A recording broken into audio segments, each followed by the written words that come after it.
Deputado, parabéns aí pela reeleição. Olá, muito bom dia, seja bem-vindo, seja bem-vinda. Eu sou Felipe Nascimento, este é o Morning News. Aqui você fica por dentro de todas as notícias que vão movimentar o Brasil e o mundo.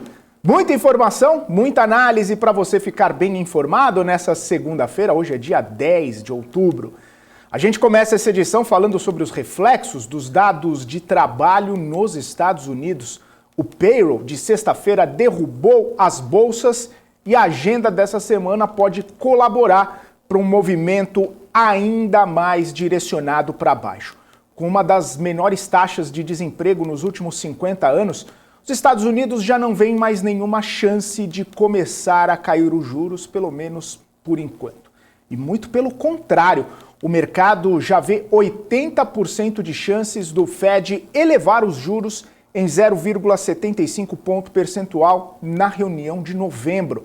E já tem gente falando em mais uma de 0,75 em dezembro também. Mas são os dados da economia que vão definir os próximos passos. Falando nisso, a agenda dessa semana é bastante movimentada. Na quinta-feira saem os dados do CPI, que é a inflação ao consumidor lá nos Estados Unidos. O mercado espera uma alta de 0,2% em setembro e avanço de 8,1% na comparação anual. Um dia antes, vão ser divulgados os dados do PPI, a inflação ao produtor. Na quarta-feira também tem a ata do FONC. Os analistas esperam ver um documento com o tom mais hawkish que o Fed vem imprimindo, claro, nos seus atos. Segundo o UBS, vale lembrar que a ata contém um apanhado de visões dentro do comitê. Por isso, esse documento, a ata do FONC, vai provavelmente mostrar que muitos participantes estão preocupados com um aperto muito agressivo e um movimento muito rápido de alta de juros. Na agenda americana também tem o início da temporada de resultados, com grandes bancos divulgando os números na sexta-feira. A gente destaca JP Morgan, Wells Fargo e também o Citigroup. Falando lá dos Estados Unidos, né? A gente vem para China e também Brasil, porque a inflação também é bastante importante, né? Lá na China e aqui no Brasil. Aqui o IPCA, inflação oficial brasileira, sai amanhã e deve trazer mais um mês de deflação. O mercado espera uma queda de 0,37%. Segundo o Itaú, a leitura deve mostrar deflação na gasolina, telecomunicações, serviços e alimentação em casa, com os cortes de preços feitos pela Petrobras em meados de agosto e também em setembro, além da redução de impostos e preços do leite mais baixo. Já o núcleo do IPCA, a expectativa é que serviços mostrem algum alívio na margem, ainda que se mantendo ali em níveis historicamente um pouco mais altos. Ainda sobre inflação, o Banco Central divulgou agora há pouco o Boletim Focus e mais uma perspectiva de queda na inflação. Vamos dar uma olhadinha nos números aqui. Separei os números do Boletim Focus que acabaram de sair. IPCA agora, em 2022, 15ª semana de projeção de queda na inflação. Passou da semana passada de 5,74% para 5,71%. No ano que vem, o mercado estima que a inflação segue em 5% e em 2024 o mercado viu uma quedinha, uma ligeira queda de 3,5% para 3,47%. Em relação à atividade, ao produto interno bruto aqui do Brasil, o mercado mantém a projeção de alta de 2,7% no PIB brasileiro nesse mês. No ano que vem, uma ligeira alta, passando de 0,53% para 0,54% de aumento do PIB. E em 2024, mantém um PIB de 1,7%, estimativa do mercado.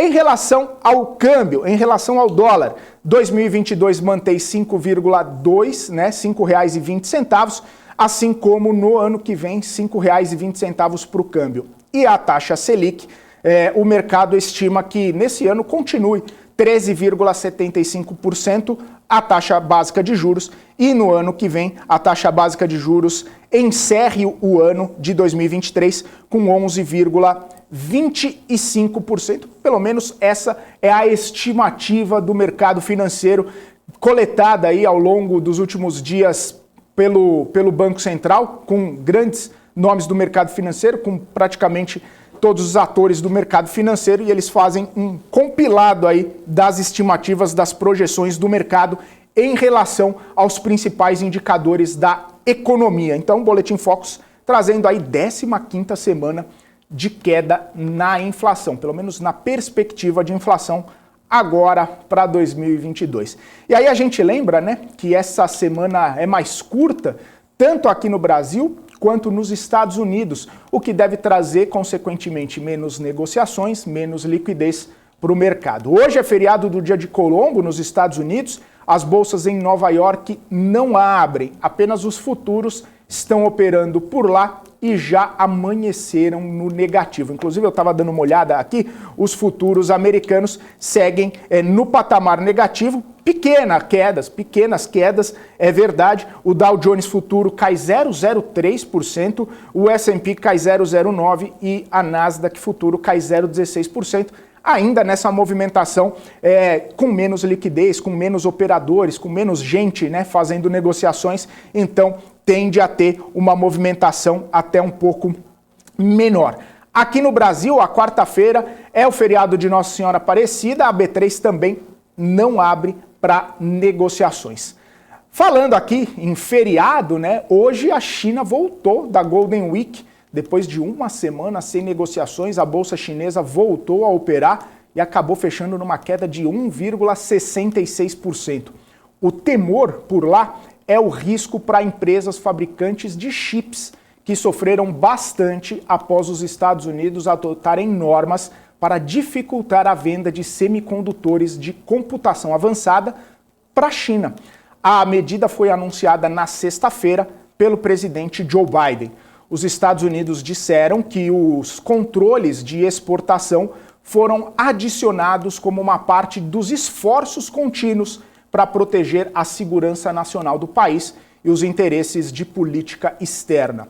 Já a China chamou o movimento de violação de normas internacionais, acrescentando que a decisão deve isolar os Estados Unidos e que o movimento vai sair pela culatra dos americanos. A Bolsa de Hong Kong, que abriga as principais ações de tecnologia da China, também teve uma queda expressiva hoje, caiu 2,95%, uma queda bastante forte, né? A gente vê aqui nessa movimentação da Bolsa de Hong Kong, essas ações de chips, ações de semicondutores, né, bastante impactadas com essa decisão dos Estados Unidos, que a China diz que vai sair pela culatra. Bom, com a volta da Golden Week, o preço do minério de ferro também voltou ao radar dos investidores. As negociações nos portos chineses foram retomadas e nessa madrugada o minério subiu 2,21% no porto de Dalian. Possivelmente aí vai impactar com o preço de Vale hoje. A gente vai ver como é que vai estar essa movimentação. Já o petróleo tem uma leve correção, mas ainda negociado acima dos 97 dólares. Estou até dando uma olhada aqui, 97 dólares e 1 centavo, uma queda de 0,93% nesse momento. O barril sendo negociado, chegou a ser negociado hoje aí até 98 dólares e 75 centavos o barril, mas agora caindo um pouco, agora trazendo ali uma leve movimentação para baixo, né? Esse movimento de alta que a gente viu desde a semana passada, quando a OPEP+ decidiu cortar a produção em 2 milhões de barris de petróleo por dia. Bastante impactante, né? Essa movimentação do petróleo. A gente viu o petróleo chegando a ser negociado ali a 87, 88 dólares o barril. Aí com essa perspectiva da OPEP+ cortar a produção, o barril de petróleo foi aumentando, foi crescendo, foi subindo o valor do barril do petróleo e aí culminou, né, nesses 98 dólares, quase chegando no preço que a OPEP+ e também a Rússia esperam do preço do petróleo, que é por volta ali dos 100 dólares. E isso, claro, a gente vê uma movimentação em Petrobras, a gente vê movimentação nas empresas menores de petróleo aqui no Brasil, como o PRIO, como 3R Petróleo, como PetroRecôncavo, que acabam se aproveitando, né, dessa movimentação para cima do preço do petróleo para poder colocar mais dinheiro para dentro. Agora, tem também toda a questão referente a aumento no preço dos combustíveis, né, já que, segundo a Bicom, o preço ainda está bastante defasado, o preço segue defasado e necessitaria fazer um aumento no preço. Porém, a Petrobras não fez nenhuma menção, não fez nenhuma sugestão ali de elevar o preço do combustível nas refinarias, pelo menos por enquanto. Existe, obviamente, uma conversa, né? Existe uma sinalização de que até o fim do segundo turno a Petrobras não vai fazer nenhum tipo de movimentação para cima no preço do petróleo, e aí posteriormente poderia fazer algum tipo de mudança. E a gente sabe que com o preço do petróleo para cima, com o combustível para cima, possivelmente deve ter um impacto, né, na inflação, um impacto nessa inflação que já está vindo, né, 3 meses seguidos com deflação. Aliás, 2 meses seguidos com deflação, e o próximo mês, agora de setembro, que vai ser a leitura divulgada na próxima terça-feira, aí sim completaria esses 3 meses de deflação consecutivos. Então, se o combustível for para cima, possivelmente vai ter alguma mudança ali em relação à inflação, o que acaba trazendo, né, consequências para a economia brasileira como um todo. Estava falando de Vale, né? A Vale foi alvo ali de uma compra forte da Cosan na sexta-feira. A Cosan pretende ter uma fatia ali de cerca de 5% na mineradora. Inclusive a notícia da compra, né, acabou mexendo com todo o mercado na sexta-feira. A Cosan afirmou que teve que antecipar a notícia durante o pregão porque justamente teve uma suspeita de vazamento da informação. O objetivo da empresa era fazer o anúncio no fim de semana, com o pregão fechado, com mais tranquilidade.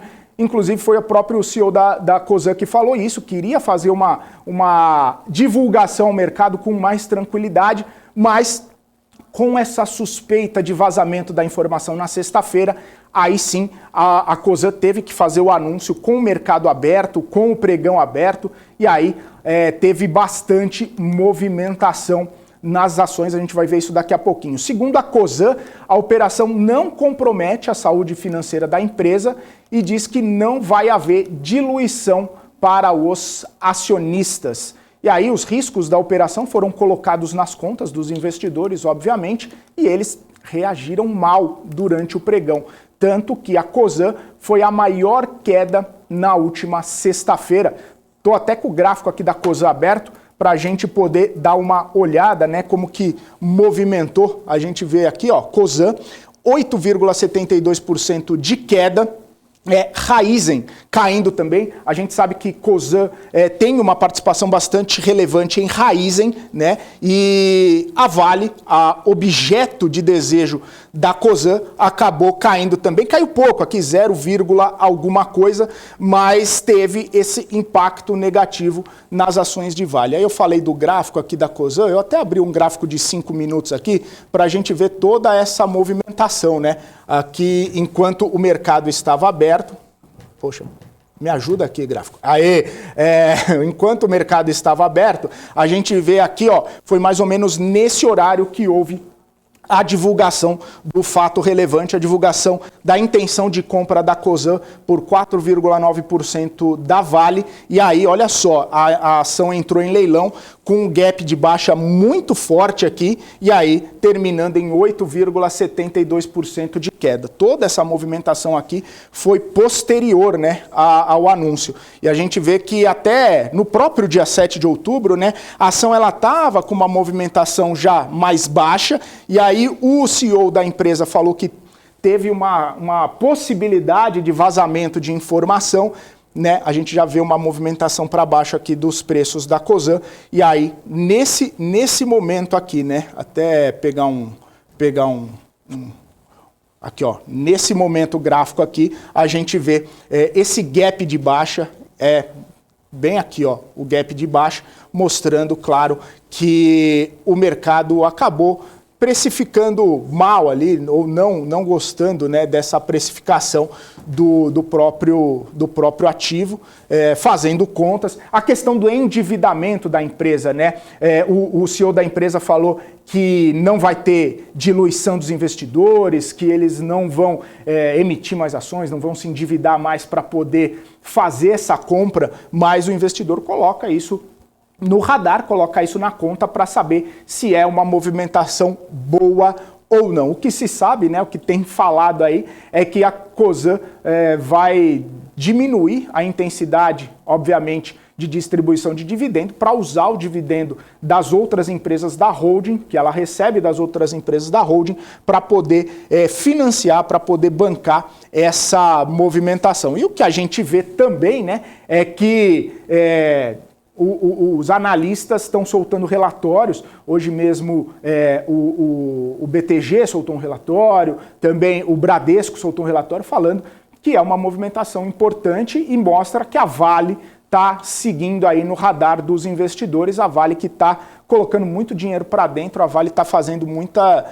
ainda está descontada, segundo os analistas, que vem aí, né, essa movimentação de Vale, né, que a Vale segue bastante interessante na opinião dos analistas, por isso que a Cosan fez esse movimento bastante forte. É interessante, né? A gente segue vendo muitas empresas aí fazendo movimentações de compra, não aquela compra onde há um acerto, não aquela compra onde há uma conversa, há um diálogo, né? É a chamada compra hostil, né? Onde a empresa vai lá e faz um aporte, vai a mercado para buscar as ações da empresa. A gente viu isso com o Mubadala em cima do Burger King, a gente viu agora a Cosan em cima da Vale, enfim, é essa movimentação de mercado que acaba trazendo, pelo menos na opinião de alguns analistas, a perspectiva que a Bolsa Brasileira segue bastante descontada, segue ainda com uma possibilidade de bastante oportunidades. E aí, só para a gente encerrar o pregão de sexta-feira, depois de 5 pregões consecutivos de alta, a Bolsa seguiu Nova York, seguiu as bolsas internacionais, caiu 1,01%. Na sexta-feira, claro, depois do payroll, a gente viu as bolsas americanas caindo bastante forte, a gente viu as bolsas europeias caindo e, claro, obviamente, isso trouxe essa movimentação aqui para o Brasil também. Falando de Europa, né, agora cedo as bolsas, deixa eu ver, seguem operando mistas, ainda repercutindo o cenário de recessão. Além disso, saiu mais cedo o índice de confiança na zona do euro, mostrando queda pelo 3º mês consecutivo agora no mês de outubro, nessa confiança na zona do euro. O nível é o mais baixo desde maio de 2020. E claro, né, a escalada da guerra entre Rússia e Ucrânia também ajuda a pesar pelo mercado financeiro lá na Europa. Olhando para os números aqui, DAX na Alemanha sobe 1,02%, CAC na França cai 0,12%, FTSE no Reino Unido uma queda pequena ainda de 0,02%. Ainda é uma queda bastante leve, mas segue mista, né? Só DAX na Alemanha, bastante força, né? 1% de alta nesta segunda-feira. E claro, eu estava comentando aqui sobre a questão da escalada na guerra. A gente lembra, no fim de semana, houve a destruição da ponte que liga a Rússia a Crimeia, um dos principais vias ali de acesso que liga a Rússia a Crimeia. Houve aquela explosão, a gente inclusive postou aqui no nosso YouTube da BMC todas as imagens, né, dessa destruição. A gente viu essa movimentação toda e, claro, né, a Rússia já falando que foram as forças ucranianas com apoio das forças da OTAN e que isso não ficaria desse jeito, que iria haver retaliação, que iria haver algum tipo de movimentação para revide, né, dessa situação. Até mesmo o Vladimir Putin ordenou deslocamento de pessoas, deslocamento de exército para o local para fazer a segurança do local, para que nada mais acontecesse. E hoje de manhã, nessa segunda-feira, a Rússia disparou mísseis contra várias cidades da Ucrânia durante, inclusive foi a hora do rush, né, na manhã dessa segunda-feira lá na Ucrânia, matando civis, derrubando a energia elétrica, justamente aí nesse movimento de vingança, de retaliação de Vladimir Putin aos ataques ucranianos. Os mísseis atingiram cruzamentos movimentados, parques, locais turísticos, no centro de Kiev, inclusive, com uma intensidade aí nunca vista, mesmo quando as forças russas tentaram capturar a capital ucraniana, Kiev, no começo da guerra. Foi um ataque muito mais forte, um ataque muito mais contundente das forças russas. As explosões também foram relatadas em Lviv, Zitomir e Ternopil, no oeste da Ucrânia, e também Dnipro, Kremenchuk, no centro ucraniano, e claro, no sul, na cidade de Zaporizhia, e no leste, na cidade de Kharkiv. O presidente ucraniano, Volodymyr Zelensky, ele condenou esses ataques, ele disse que não pode haver ataques como esse, falou que eles foram programados deliberadamente para matar os ucranianos e também para derrubar a rede elétrica da Ucrânia, ou seja, essa movimentação de retaliação da Rússia contra a Ucrânia ainda está trazendo consequências, segue trazendo consequências, e agora a gente vê também o mercado financeiro de olho e temeroso com a escalada da violência, até mesmo porque na última semana, quando houve a anexação dos territórios ucranianos à Rússia, a gente lembra de Luhansk, Donetsk, Kherson e também a cidade de Zaporizhia, quando a gente vê esses territórios sendo colocados, sendo anexados à Rússia diz que qualquer ataque a esses territórios vai ser um ataque contra a Rússia e pode haver retaliação, inclusive com a utilização de armas nucleares. Foi isso, inclusive, que disse grandes autoridades da Rússia. Então, isso acende um sinal amarelo de alerta na região europeia, na Europa como um todo, principalmente por conta dessa escalada. Se houve ataques muito fortes, inclusive em Kiev, isso pode trazer ainda mais consequências para a Ucrânia, também uma escalada de tensão para a Rússia e, claro, o temor de que sobre algo contra a própria Europa. Até mesmo ainda naquele conflito geopolítico, a Ucrânia está monitorando a movimentação em Belarus, né? A Ucrânia falando que pode atacar Belarus, pode fazer algum tipo de movimentação, caso Belarus tente fazer qualquer tipo de investida contra o território ucraniano. A gente lembra que Belarus é um país onde o seu líder, o Lukashenko, está muito alinhado a Vladimir Putin, inclusive faz movimentações, faz discursos, faz encontros com Vladimir Putin nesse alinhamento, né, de ideais com a Rússia. Então, Kiev segue de olho nessa movimentação lá em Belarus e qualquer coisa pode designar ali algum tipo de ataque ou pode desencadear algum tipo de ataque na fronteira da Ucrânia com Belarus.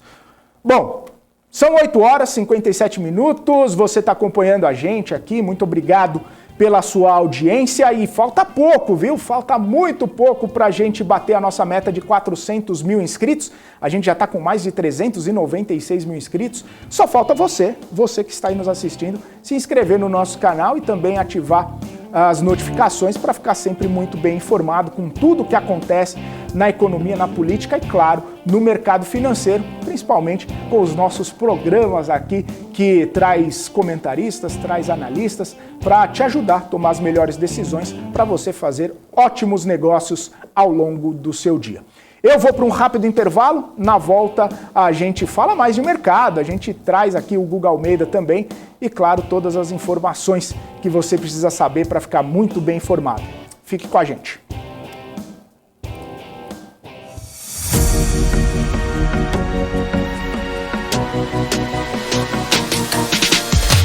PMC News, informação que gera valor.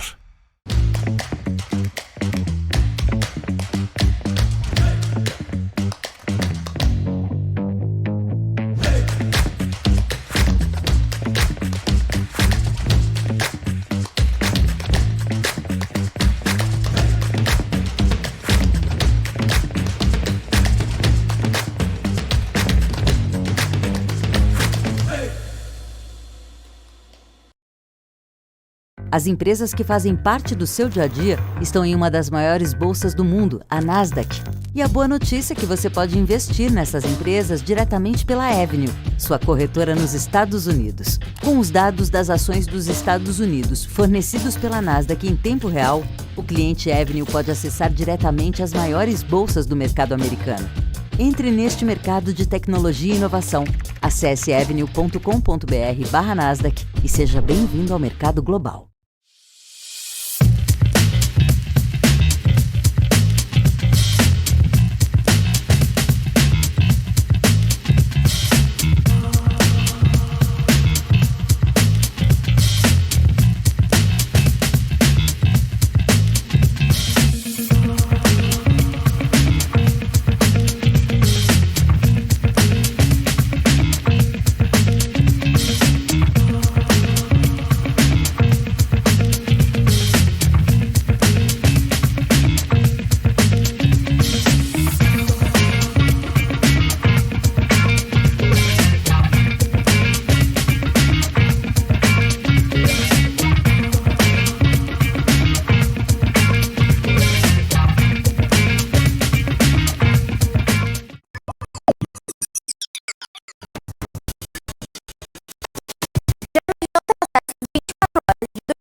Olá, eu sou Paula Moraes, estou passando para te convidar a acompanhar o Strike, nosso podcast aqui da BMC News, onde a gente aborda sempre os temas mais pertinentes e mais polêmicos da semana. Sempre converso com grandes especialistas, abordando assuntos sobre economia, política, tudo que impacta o mercado, também assuntos internacionais, então convido você a acompanhar sempre o Strike, toda segunda-feira, 12h30, aqui na BMC News. Você está cansado da mesmice? Negociando em plataformas com ferramentas desatualizadas? Falta variedade e funcionalidade? Aproveite nossa grande seleção de ferramentas de trade. Baixas taxas de negociação, suporte em português 24 horas por dia, com mais de 200 criptomoedas disponíveis para trade e a facilidade de depósitos com Pix. Aproveite o futuro agora. Bybit. Abra sua conta hoje mesmo. Bybit.com. Morning News, os principais destaques, os principais assuntos para você ficar muito bem informado e fazer ótimos negócios ao longo do seu dia. Estamos ao vivo aqui, 9h02, seguindo com as informações a respeito do conflito entre Rússia e Ucrânia, uma situação que está movimentando bastante todos os mercados, pelo menos lá na Europa, e também, né, as atenções da zona europeia. Inclusive, falando sobre esses ataques, né, a União Europeia divulgou um comunicado nessa manhã condenando os ataques bárbaros e covardes que a Rússia fez contra a Ucrânia nessa segunda-feira. Esses ataques que foram feitos na hora do rush, na capital Kiev e várias outras cidades ucranianas. A Alemanha diz que um prédio que abriga o consulado na cidade de Kiev foi atingido nesse ataque de segunda-feira, mas ressaltou que o local não estava sendo usado desde que a guerra começou, mas é um prédio alemão. O prédio da Alemanha, do consulado alemão em Kiev, foi atacado, foi atingido com os bombardeios dessa segunda-feira. Mais reação da Europa. O presidente francês, Emmanuel Macron, prometeu ampliar o apoio de armas para a Ucrânia numa conversa telefônica que ele fez com Volodymyr Zelensky nesta manhã. O governo francês tem compartilhado poucos detalhes sobre como vai ser o apoio à Ucrânia, por temer ser considerado um cúmplice da guerra por parte da Ucrânia. E isso, se houver essa interpretação por parte do Kremlin, pode sobrar alguma coisa, alguma retaliação também para a França. Porém, Macron disse que a França planeja enviar 6 novos caminhões ocupados com mísseis para a Ucrânia, além dos 18 que já embarcou aí, que foram embarcados desde o começo da guerra. Emmanuel Macron disse também que anunciou planos, né, para criar um fundo especial no valor de 100 milhões de euros, a princípio aí, para permitir que a Ucrânia compre equipamentos diretamente das empresas francesas. O presidente também prometeu manter um contato mais próximo com Volodymyr Zelensky, assim como outros líderes europeus e do G7, grupo formado aí pelas maiores economias do mundo. Bom, agora são 9h04. O Guga Almeida, CEO da Trade Insights, já está aqui conosco. Guga, seja muito bem-vindo. Bom dia para você. Prazer falar contigo novamente. Bom dia, Felipe. Bom dia, pessoal. Vamos lá, mais uma semaninha. Como de costume aqui nesse ano de 2022, né, com bastante intensidade, né? Não tem mercado fraco aí.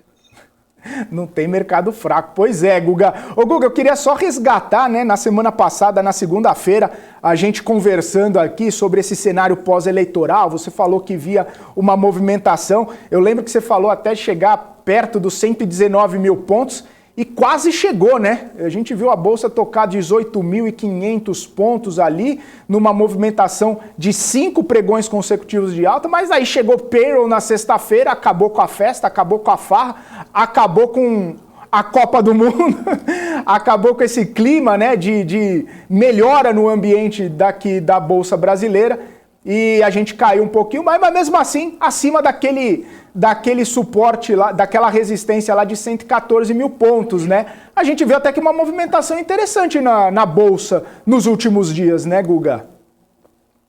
Pois é, parece que o mercado... vamos lá, né? O mercado é construído por narrativas, né? A narrativa da semana passada é que parece que o mercado gostou do Bolsonaro estar no páreo. Acho que se tinha aí uma percepção de que poderia ser resolvido as eleições aqui no Brasil no primeiro turno, e o fato dessa movimentação do Bolsonaro, esse movimento crescente do Bolsonaro fez com que as bolsas olhassem e falassem assim, puxa, se as coisas continuarem do jeito que estão, é muito bom, né? Ainda mais quando a gente olha para o relatório Focus e fica olhando para o relatório Focus nesse último ano de 2022. Então as coisas, elas, de certa forma, continuar do jeito que está né, muito bom, e o mercado entendeu dessa maneira e acelerou os seus ganhos, né? Mesmo com toda a correção que a gente está vendo, que está acontecendo lá no mercado lá fora. Né? Quando a gente olha para a NASA, quando a gente olha para a S&P, quando a gente olha para Dow Jones, a gente está vendo aí uma correção bem intensa. A Europa nem se fala, né? A Europa a gente está num outro contexto, mas olhando para o mercado norte-americano, a gente vê que lá tem uma correção, lá ainda tem todo esse desafio em relação a juros, e nós aqui estamos num estágio diferente. Eu sou um dos críticos em relação ao nosso mercado andar sozinho, mas tem que dar o braço a torcer. O nosso mercado, ele de fato, ele está andando aqui sozinho, se mostra aqui numa condição bem mais leve em relação aos outros mercados, e isso acontece devido ao nosso momento e nosso posicionamento de Brasil em relação a todos esses conflitos que a gente está vendo aqui no mundo. Então acaba que o Brasil se torna, pelo menos num primeiro momento, né, e tomara que isso se transforme em momentos mais longos, né, se transforma aí sim num porto seguro, e a gente consegue ver as nossas bolsas performando melhor do que lá fora. Mesmo que eu ainda não consiga enxergar grandes upsides, tá, Felipe? Mas estamos andando bem, e está chegando naqueles números que eu venho comentando, estão chegando naqueles números que eu venho comentando, principalmente pelo fato de que a amplitude dos movimentos que a gente está tendo aqui hoje no nosso mercado, eles projetam esses números, né? Eles projetam esses ambientes. Então não tem nada de surpreendente, não. É saber lidar com cada um dos momentos da maneira correta. Ô Guga, essa semana tem duas questões, na verdade, né? A primeira é que a semana é curta porque hoje é feriado nos Estados Unidos e quarta é feriado no Brasil, então já tira um pouco, né, de peso, tira um pouco de negociação, tira um pouco de volume, mas tem dados muito importantes, principalmente CPI e PPI lá nos Estados Unidos, além da inflação aqui no Brasil. Como que você acha que vai ser a movimentação dessa semana, de olho nesses indicadores importantes? Quando a gente fala de inflação, é o que o Fed fica de olho, né, para tentar conter, né, essa inflação, já que o payroll deu ruim, né, na movimentação do mercado. A gente espera que, de repente, uma inflação um pouco fora ali da expectativa do mercado também possa azedar o humor lá fora e aqui no Brasil também. Mas como que você vê essa semana aí? O que você está projetando para essa semana com indicadores bastante importantes e, claro, feriados, né, para tirar volume das negociações? Pois é, Felipe, vamos lá, meu entendimento, tá? Olhando aqui para o Brasil, tá? Eu acho que a gente tem uma chance muito grande de ter uma surpresa positiva em relação à inflação Brasil, tá? E isso faz com que esse ânimo que a gente está tendo aqui nos nossos mercados continuem jogando a nossa bolsa, continuando esse movimento esse movimento positivo. E aí, quem sabe, olhar a nossa bolsa superar a região de 120 mil pontos. Tá? Que traz muitos ânimos, né? Porque aí começa todo mundo a falar sobre topo histórico, bem no momento entre primeiro turno e segundo turno de uma eleição. Mas se a gente fosse falar sobre isso no primeiro semestre deste ano, né? Ou mais no início do ano, a gente dificilmente conseguiria imaginar que esse cenário que a gente está vivendo agora estaria acontecendo. Tá? Mas enfim. Então acho que a gente tem uma condição de ter uma surpresa positiva aqui no Brasil. Acaba que os nossos players, né, eles adoram esses feriadinhos também aqui dentro do Brasil. A turma da Faria Lima gosta de um feriado aqui, não tem o que fazer, eles adoram feriados, né? Então a liquidez ela tende sim a diminuir, tá?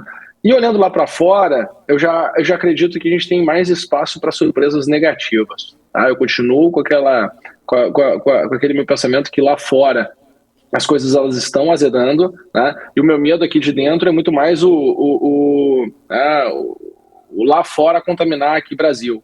Tá? Mas aí, em função dos players, em função do contexto, está me parecendo que o jogo está sendo jogado de uma maneira diferente. O mercado não está tão... ele não tem tanta posição assim de investidor estrangeiro ainda dentro de Brasil que façam que os nossos preços sofram mais. Né? E também, de novo, né, Brasil se tornou, né, uma grande opção dentro de todos esses conflitos que estão acontecendo ao redor do mundo, né? A gente está fora desse conflito, então a gente tende sim a se beneficiar, tá? E a gente está se beneficiando, a gente consegue ver isso a resposta disso pelas bolsas, tá? Então assim, hoje de manhã estava falando até com alguns amigos, né, mais cedo, e falava assim, poxa, eu estou com uma expectativa positiva, né, pós-eleição, não importando se for direita ou esquerda, não importa, a gente vai ter um primeiro movimento positivo, né, em função do contexto que a gente está vivenciando, né, em relação a conflitos e problemáticas que se tem ao redor do mundo todo, e também, né, por todo o trabalho que foi feito por atual governo, né, se continuar, ótimo, muito bom, né, mas se não continuar, no primeiro momento não vai ter tanta mudança, né? Então continua o impacto, né, positivo que esse atual governo tá criando, né? Continua reverberando, e aí acaba que o primeiro ano lá de 2023 acaba sendo bom, né? Então o ano de 2023 acaba sendo bom. Então o primeiro ano depois do próximo governo, seja manutenção ou seja troca. Tá? Então eu consigo ser otimista com esse movimento, tá? Em função de tudo isso. Então, assim, o meu olhar mesmo é olhar para quando vier dados de Brasil, olhar para uma expectativa, óbvio, positiva, otimista. Quando vier os dados do lado de fora, né, se o mercado estiver esticado ao longo dessa semana, realiza a posição, enfim, faz um ajuste ali da carteira, né? E aí espero sim um impacto mais negativo vindo lá de fora. Né? Óbvio que tudo depende também do momento que a gente vai estar de preço quando os indicadores saírem. Né? Se a gente estiver vindo de uma lateralidade de mercado, de uma correção de mercado, de um ajuste de mercado, né? Ou seja, com os preços ou lateralizados ou, né, com, sei lá, a segunda, a terça, com movimentos de queda, com movimentos de correção, né? A gente tem mais espaço para o mercado poder voltar a subir, tá? Porque ele já vai ter precificado, né?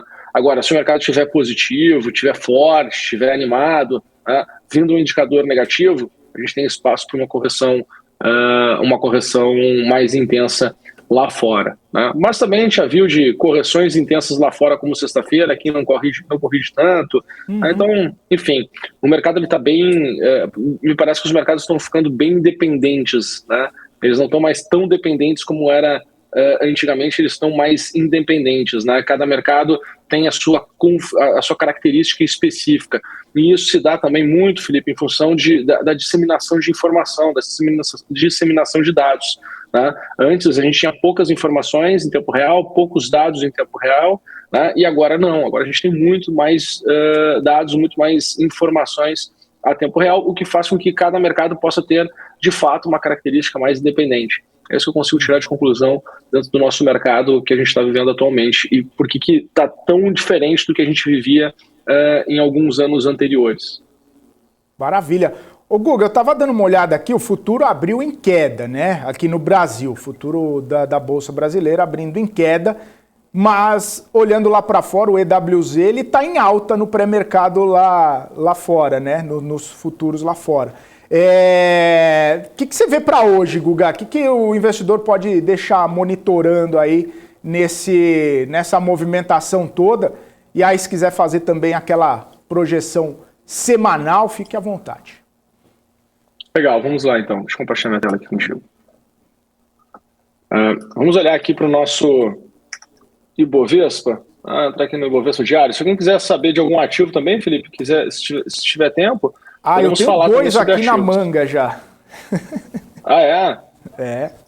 Você não ia fugir, não. Eu ia te perguntar. Não quero jogar pôquer contigo, não, cara. Pô, tem muito espaço nessa manga aí. Cara, o que eu tenho de projeção, tá, Felipe? Se você for olhar para Ibovespa, não estou nem olhando para o futuro, tá? A gente tem dois níveis aqui importantes pro Ibovespa trabalhar, tá? Primeiro deles, 119.400 pontos, tá? Esperar ali os 119.400, 119.500 pontos é bem importante. É muito próximo às máximas que nós tivemos ali em abril, né, que foram as máximas do ano de 2022. Tá? A nossa máxima ali em abril, ela aconteceu, tá, ali no patamar de 121.630 pontos, 628. Então, eu acredito que superando esses 119.400, a gente vai acelerar. E esse acelerar é para um patamar lá dos 127.500 pontos. Tá? Faz sentido? Poxa, eu acredito que faz. Tá? Quando a gente olha para o relatório Focus, quando a gente olha para uma projeção de PIB esse ano de 2,7%, quando a gente iniciou o ano, a gente estava com a projeção de PIB ali para 0,5%, né? Bem magrinho, começou a ficar gordinho, cada vez mais gordinho. Essa projeção, quando a gente compara com o resto do mundo, né, que se deteriora muito em função de todo esse conflito que está, guerra que está acontecendo ali entre a Ucrânia e a Rússia, né, e gerando todo o impacto, tudo que se gerou, né, de sanções e tudo que vem respingando aí em toda a questão de Europa. Né, e aí o mundo está num momento de transição mesmo, né, as potências estão em momentos de transição. Então, o que acontece, né? Óbvio que os mercados eles vão se ajustar, eles vão sofrer, né? Eles vão ser impactados. E querendo ou não, quando a gente olha para a nossa bolsa, né? Quando a gente olha para o mundo, o que está mais lógico, né? Dentro de tudo isso é esse olhar, né? Para a questão de inflação, apesar de o petróleo, né? Que trouxe mais medo ao longo do ano, está ali naquele patamar de $90 o barril, já trabalhou abaixo até mesmo chegou a trabalhar a 78, né, ali no final de setembro. Então, mesmo assim, o que eu vejo a gente tem que total condições de continuar aqui performando e quem sabe ir para 127 mil pontos, tá, o nosso Ibovespa. Vejo total condições. Tá? Caso contrário, o que eu estou enxergando? Né? O mercado voltar aqui para 111.260, né? Voltar aqui para esse período que nós tivemos aqui de mais lateralidade, que foi, se a gente for olhar, né, o mercado está mais lateralizado, desde o dia 8 de agosto. Né? Então, continuou subindo, mas ele entrou numa região onde depois a gente trabalhou muitas vezes, né, durante os períodos de queda, então durante aquele período ali que terminou a queda no 1º de setembro, depois no dia 16 de setembro e depois no último movimento, né, dia 29 de setembro. Né? Então, o mercado trabalhou muito tempo aqui lateralizado. Tivemos esse avanço forte que foi no dia 2 e 3 de outubro e a gente chega nesse patamar dos 119.400 pontos, né, muito próximo de 119.400 pontos. Então, acredito o mercado, ele superando essa região, a gente vai trabalhar assim lá no 127. Tá? O mercado superando essa região vai trabalhar no 127. E aí, tá? Acho que tem ativos que tem espaço para performar, se der um governo, se der outro governo, tem mais espaço para performar mais espaço para performar outro, mas eu acredito que são narrativas bem formadas, o que traz um determinado fluxo, mas, no geral, acho que tudo tende a andar, né? Tudo tende a melhorar. Claro que aquilo que está mais amassado, aquilo que foi mais judiado, que está mais esmagado, né, tem uma capacidade de trazer um percentual de variação muito maior, muito mais intenso, né? E mesmo tendo esse percentual de variação, ainda fica muito distante ainda das máximas que se tinha anteriormente, né? As máximas históricas. Olhando para o índice futuro, né, olhando aqui com uns 15 minutos, para a turma que tem um perfil mais trading, né, aqui do público, tá? O que eu estou vendo, tá, Felipe? Poxa, se a gente tiver aqui uma movimentação negativa, ok? Eu vejo aqui voltar a trabalhar para 115 mil pontos, 112, 750. Eu acho que tem espaço para voltar para essa região aqui no cenário negativo, tá? Num cenário mais pesado aí, quem sabe, se tivermos isso no dia de hoje, tá? Num movimento mais positivo, tá? O que eu estou enxergando aqui, num movimento mais positivo, é o mercado conseguindo performar, ó. Vai chegar lá para a região de 118.900, 120.670, que seria os de 119, né, no Ibovespa, tá, o 119.400, 120.670 seria o 119.400 no Ibovespa à vista. Tá? Então o que eu enxergo é isso aqui, voltar para esses patamares que nós temos aqui, tá, podendo chegar no 120, e aí sim, acima disso, poderia ter aqui uma aceleração mais forte, mais intensa do mercado, mas por hora, que eu consigo enxergar aqui para esse início de semana é trabalhar nesta região que eu estou mostrando aqui para vocês. Boa, Guga. Guga, as duas empresas que eu tenho na manga aqui para você são Vale e Cosan, por conta justamente daquela movimentação de compra da Cosan na sexta-feira. E até o Peter Santana falou o seguinte, Cosan tá feia nesse semanal, olhando aqui para o gráfico dela. Foi uma possibilidade de compra, né? Uma investida da Cosan, e os investidores parece que não gostaram muito, né? Caiu forte a Cosan na sexta-feira. Vamos olhar então. Vamos lá. O que dá para se imaginar aqui de Cosan? Deixa eu abrir aqui.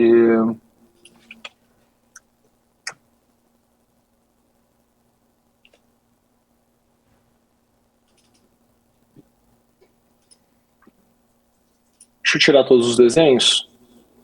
Opções de estudo, excluir todos os estudos. Vai falando aí comigo, Felipe. Tô falando. O que dá para nós esperarmos aqui? O que dá para nós esperarmos? O que você quer conversar, Guga? O que você vai fazer quarta-feira? Vai descansar? Vai falando aí. Vai fazer um churrasco? Olha só. O que você vai fazer, Guga? Eu vou aproveitar a vida. Felipe, o que eu estou enxergando aqui em Cosan, tá? Acho que a grande região de suporte de Cosan, que vai encontrar, e provavelmente já vem encontrando, é essa região de 16,40. Né? Óbvio, quando a gente olha aqui para o movimento de sexta-feira, né? Opa, estou no 15 minutos, só um pouquinho, quero ir para o diário, perdão. Tá. Olhando aqui esse último movimento, bom, eu acho que a grande região de suporte aqui, tinha feito o estudo num gráfico de 15 minutos, mas interessante, quando eu afasto, né, eu volto aqui para esse patamar. Acho que a grande região de suporte aqui é os 16,40, tá? Não perder esses 16,40 é muito importante, tá? Esses R$16,40, certo? Se a gente for olhar aqui para a questão de upside, projeções de alta, numa resposta rápida de Cosan, nesse patamar de preço, poxa, eu acho que a gente pode se surpreender e surpreender positivamente aqui bastante. Eu acho que a Cosan tem espaço aqui para voltar para 21,10 tranquilamente, né? E se tiver alguma coisa muito mais intensa, muito mais forte, quem sabe 23,85. Tá? Então, o que a gente está vendo aqui é a Cosan voltar para os patamares de preço que estava ali no final de setembro, dia 30 de setembro, tá? Para os patamares de preço que estava trabalhando no dia 14 de julho, né? E também no dia 6 de julho. Então, muito importante a resposta que está aqui, Tá?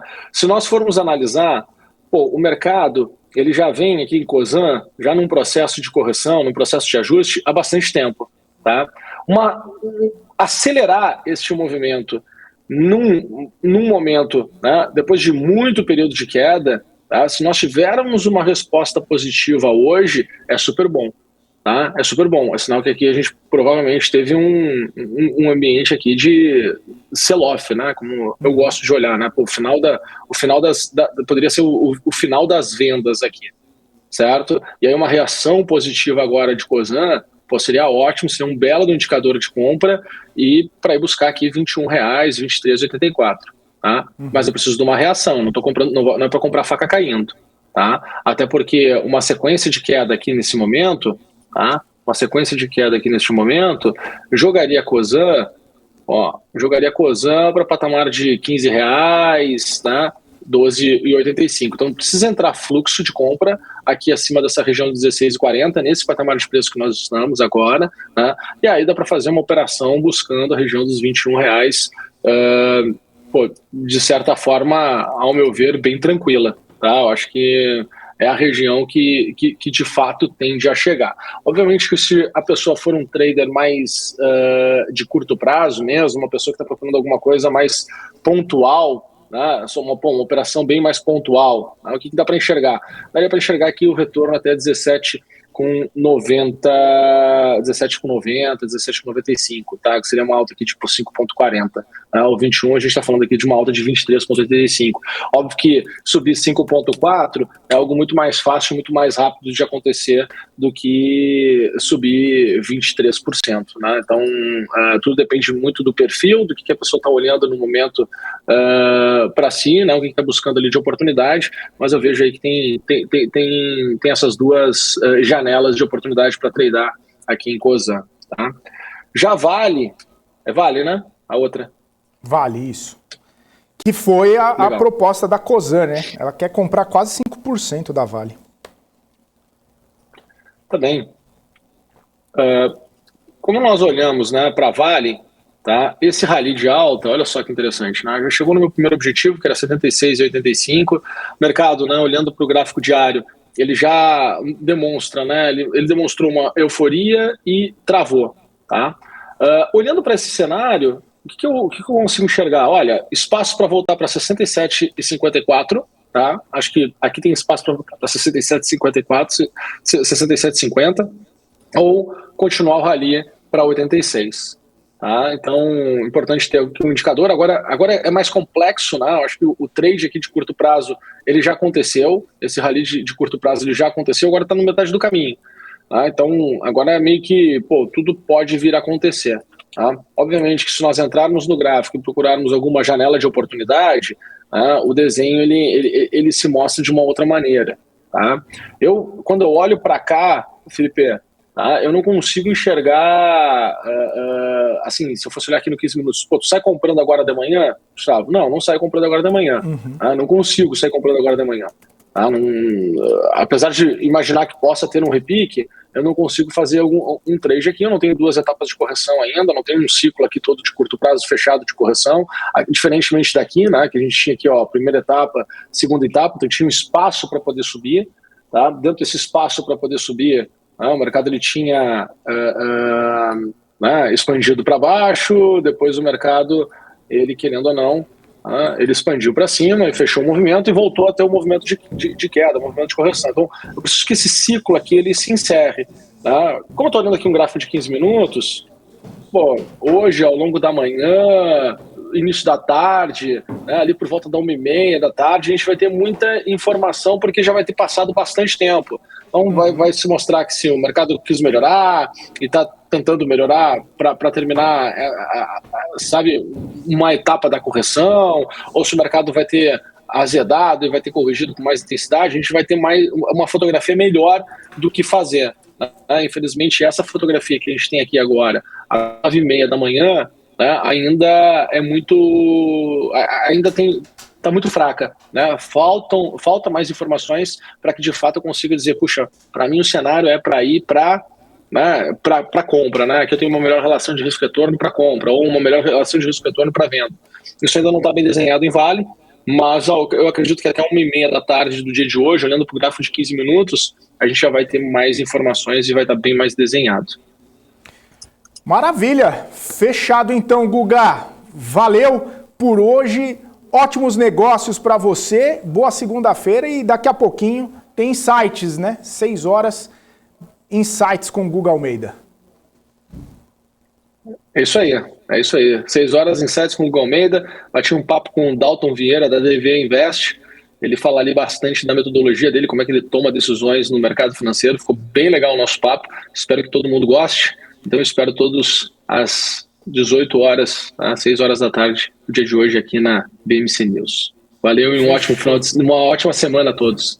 Oh, já achei que a gente estava no sexto, hein, Guga? Ótimo fim de semana. Pô, tava feliz. Não. Valeu, Guga. Abraço para você. Ótima semana também.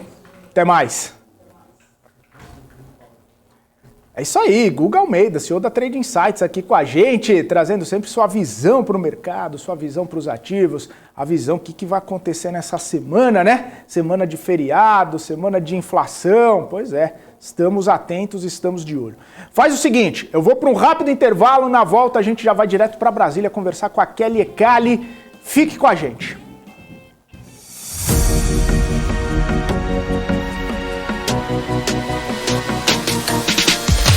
BMC News, informação que gera valor.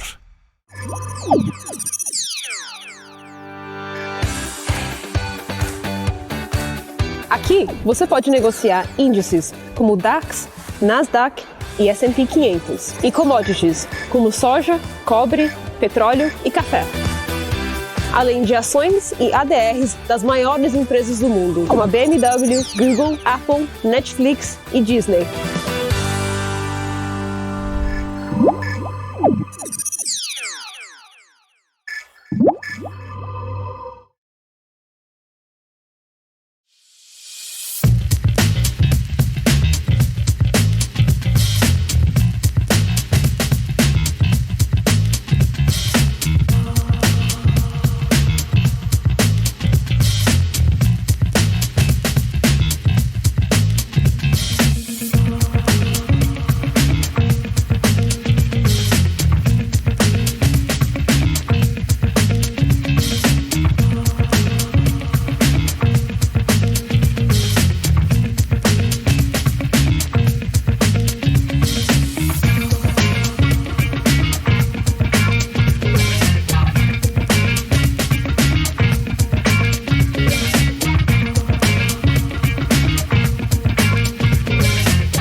Quer conhecer um pouco mais sobre as principais empresas de capital aberto no mercado brasileiro?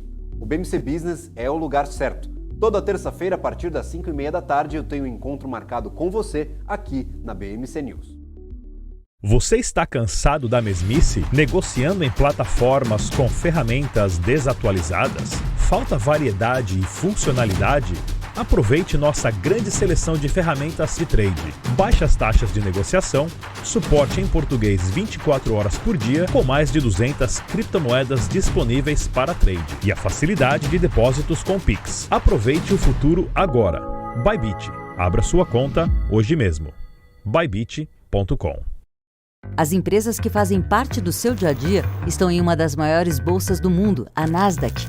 E a boa notícia é que você pode investir nessas empresas diretamente pela Avenue, sua corretora nos Estados Unidos. Com os dados das ações dos Estados Unidos fornecidos pela Nasdaq em tempo real, o cliente Avenue pode acessar diretamente as maiores bolsas do mercado americano. Entre neste mercado de tecnologia e inovação. Acesse avenue.com.br/Nasdaq e seja bem-vindo ao mercado global.